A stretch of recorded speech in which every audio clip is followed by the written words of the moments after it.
Dan Seum Jr., a marijuana reformation advocate and son of Senator Dan Seum, stopped by the studios of WBON-TV to inform Kentuckians of the Senate Bill 80, Kentucky's first steps towards regulation of cannabis. Watch the entire interview with Dan Seum and make your decision on contacting your local legislator. First Trust Bank has a brand new, state-of-the-art facility here in Richmond.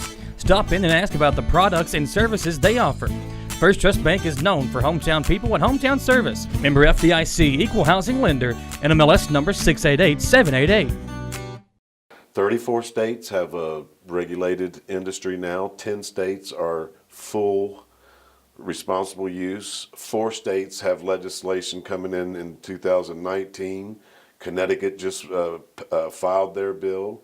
Kentucky's filing. We're filing a Senate Bill 80. Senator Dan Seum is filing that as an adult responsible use. And then State Representative Jason Nemes is filing a medical bill. It's 2 separate bills, 2 separate issues, 2 separate emergencies. What was your personal tie to this in Frankfurt? My personal tie to this in Frankfurt, are you talking about why I got into the... Sure, yeah, just a little bit of background. Well, what got me into it was I've been a cannabis consumer for years, and I was incarcerated for it. While I was incarcerated, an 18-year-old boy was there, and he had brought cannabis from Georgia to Kentucky, and they locked him up. A very docile kid. And once I got to the camp where he was, he asked me to help him, and I did, and he had been raped repeatedly. And he was my shadow, and I swore to God I would do anything I could right then, if I ever get out, to keep that from happening again, keep a kid from going to prison for cannabis and being raped by a career criminal. So I got into the movement, and I started groups, and I've worked on my father and trying to bring education to Kentucky.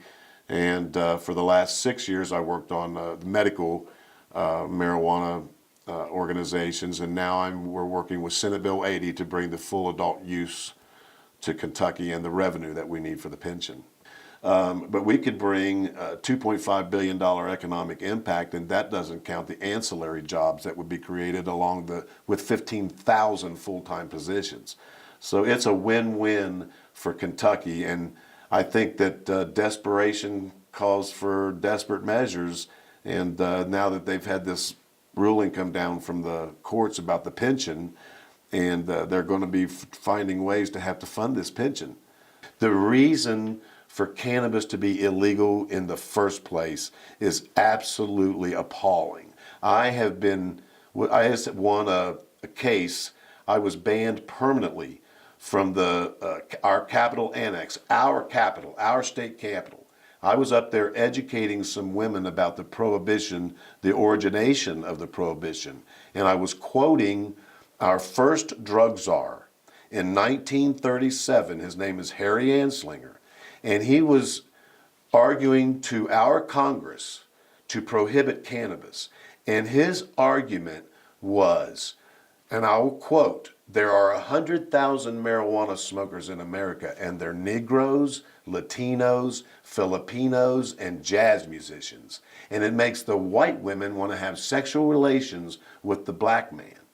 And that was the argument used to prohibit cannabis. It wasn't about health. It wasn't about anything but bigotry and racism and greed, because what sparked that was the fact that the DuPonts and Randolph Hearst owned paper mills, and hemp was cutting into their profits.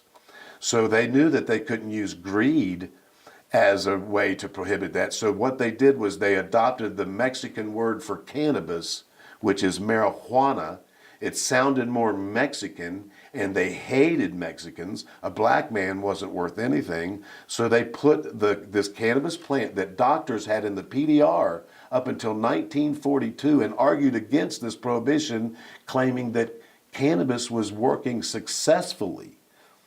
And don't do this. This is helping people. Well, they come out and they said, marijuana's bad. The only people taking it are the ones we hate. And here we have affected millions and millions of people over this racist, bigoted lie. And I tell this, I've been in 34 town halls in the state.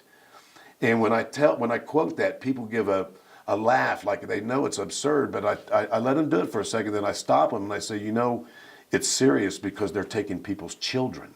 They're taking people's assets, their livelihood, they're locking them up, they're ruining their lives over this lie, this racist, bigoted lie.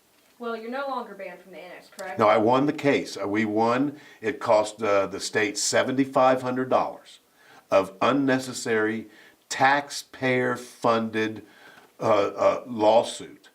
Had they said that they had, that when I did this interview with this educational part with these people, a lady had overheard it. And she complained, and 10 days later I got a letter that says I was banned and that they had did an investigation. Well, they didn't talk to me or my colleagues that I was with that day. And I wrote them back and I said, please, this is a misunderstanding. Let me speak to the one that heard this because I'm fighting for the black community. And they said no. And I had to get a lawyer, raise the money, and we won after a year and a half. This is an adult responsible use act. My Right to Decide, Senate Bill 80, sponsored by Senator Dan Syme.